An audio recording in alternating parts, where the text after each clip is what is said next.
Salut la famille, c'est Candidat là, j'espère que vous allez bien.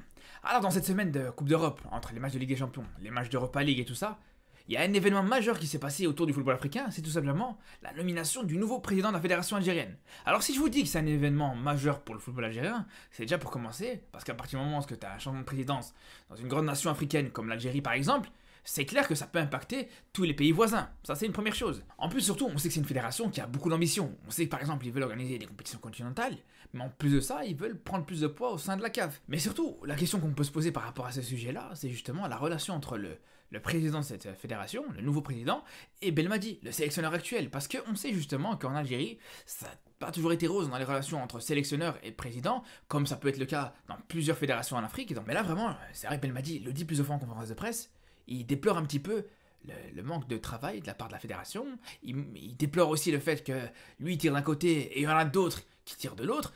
On sait très bien que quand il vise bien les dirigeants du football de son pays. Donc c'est pour ça que je pense que ce qu'il faut attendre de ce nouveau président, au-delà justement de tout ce qu'il pourrait faire à l'échelle mondiale, à l'échelle continentale, c'est justement déjà d'assainir cette relation entre, comme je vous dis, sélectionneur et président. Parce que c'est hyper important, c'est primordial pour n'importe quelle sélection possible qu'il y ait une bonne relation entre l'un et l'autre. Parce qu'au bout d'un moment, à chaque fois qu'on voit les interviews de Belmadi, on se rend compte que c'est compliqué pour lui. À chaque fois, il déplore la situation, à chaque fois, il souligne le fait qu'il est dans un environnement très hostile. Et ça, si on va parler du sportif, c'est sûr et certain que ça va jouer sur les résultats. Ça va jouer sur ce qui va se passer sur le terrain. Parce qu'un sélectionneur qui s'entend pas avec son président, qui sait que il fait juste un faux pas, il fait juste un mauvais match, et à tout moment, il peut sauter, mais c'est sûr que ça va jouer sur son coaching, ça va jouer sur son management. Ça va jouer sur tous les aspects, parce que, mettez-vous à sa place 2 secondes.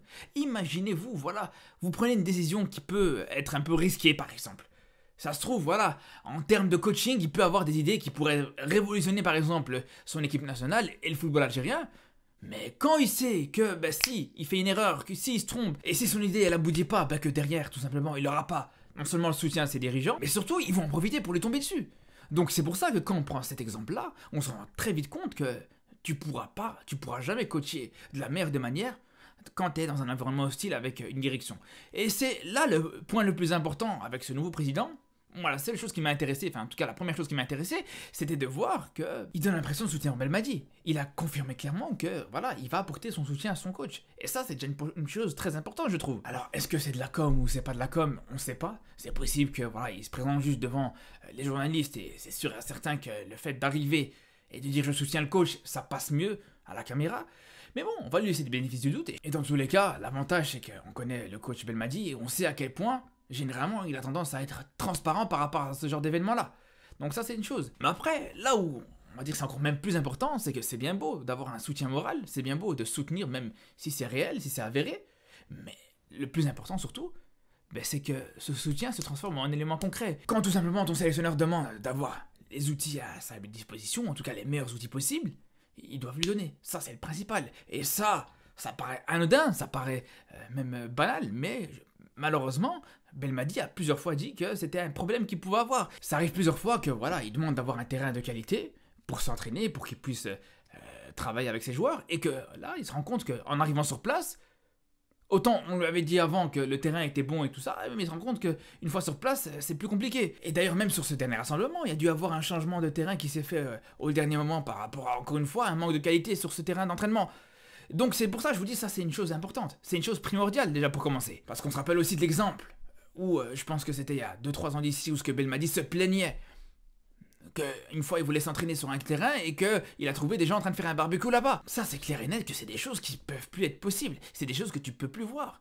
Moi ça, je suis le premier à tomber dessus, à tomber sur les Ivoiriens par exemple, sur des situations un petit peu compliquées par rapport à la prochaine CAN, ou en tout cas en vue de la prochaine CAN. Pareil pour les Camerounais, à la dernière Coupe d'Afrique, les éléments qu'il fallait critiquer, je les ai critiqués. Et même si un jour il devait y avoir une compétition au Maroc par exemple, qui serait plus ou moins critiquable, je les critiquerais aussi, ça c'est clair. Et là, pour le coup, une nation comme l'Algérie, comme je vous dis, c'est clairement l'une des plus grosses nations du football africain, mais c'est clair que tu peux pas te permettre ce genre de choses. Tu peux pas te permettre à chaque fois de te poser la question, est-ce que tu auras un bon terrain sur cette trêve internationale ou pas? C'est quelque chose qui doit être réglé bien à l'avance, parce qu'encore une fois, ça peut avoir plein d'impact. Déjà, ça peut commencer par l'énergie mentale fournie par les sélectionneurs. Est-ce que vraiment un sélectionneur, il doit prendre le temps justement à s'organiser, à trouver si le terrain est bon, le terrain est pas bon, et de se déplacer d'un terrain à l'autre? Je pense qu'aujourd'hui, c'est pas le travail du sélectionneur, faut être réaliste. Il a d'autres choses à gérer, il a d'autres choses à penser et d'autres choses à prendre en charge. Et même au-delà des sélectionneurs, il y a aussi un autre. Et ça va impacter justement le football algérien, le football africain en général. Parce que ces joueurs-là, quand ils vont retourner dans leur club en Europe, on sait bien une chose, c'est que les joueurs, ça parle. Parce que c'est clair et net, j'ai jamais vu un endroit, je pense au monde, où ça parle autant que dans un vestiaire de foot. Et c'est là où je donne cet exemple. Parce que quand t'as ce joueur-là qui va retourner dans son club et qui va parler là-dessus et qui va en rigoler même avec ses coéquipiers, il suffit juste qu'il y ait un joueur binational qui n'a pas encore pris sa décision, est-ce qu'il va jouer pour son pays d'origine en Afrique ou est-ce qu'il va jouer pour la France ou un pays européen. Mais c'est clair que ce genre de choses, ça peut vite faire pencher la balance du côté européen. Et ça, c'est tout à fait compréhensible. T'es là, t'arrives, tu vois ton coéquipier, il part en sélection, il est content, il revient, il est dégoûté parce que ils ont dû se déplacer, ils ont dû aller trouver un terrain, ils ont dû bouger à gauche, à droite. Encore une fois, c'est un joueur binational qui va se dire, mais qu'est-ce que je vais aller faire en Afrique? Autant rester en Europe, autant jouer avec l'équipe de France, même si j'ai peut-être moins de chances de jouer. Donc c'est vraiment vers ça aussi que je vous dis, pour moi, je pense que le président de la fédération algérienne, il doit énormément travailler. Ce qui est intéressant, c'est qu'il a justement dit qu'il voulait se concentrer le plus sur l'équipe A, sur les objectifs sur le court terme, et ça je pense que ça en fait partie. Parce que c'est bien de se concentrer en premier temps sur l'équipe A, sur l'équipe première, c'est le plus important, ça y a pas de doute là-dessus.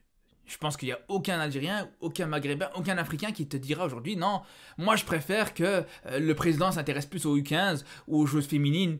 Non, ça existe pas ça. Après, si tu te focalises en premier temps sur ton équipe première, il faut justement que ce temps que tu consacres, ça soit un temps qualitatif. Et ça a commencé par ces petits problèmes de terrain et tout ça qui doivent être réglés le plus rapidement possible. Donc voilà, le but de cette vidéo, je vous la vérité, c'était à aucun moment c'était de critiquer le football algérien ou de critiquer la fédération algérienne. Au contraire, je trouve que c'est très bien qu'il y a un nouveau président qui a l'air en plus jeune, dynamique et tout ça, ça peut amener une certaine vague de positif. Et moi je pars toujours du principe où à partir du moment où tu as une vague de positif dans un pays en Afrique, surtout quand c'est une grosse nation africaine, ça se répercute sur toutes les autres. En tout cas, voilà, j'espère que vous avez aimé cette vidéo. D'ailleurs, on se retrouve très vite pour parler du football européen et du football africain, bien sûr.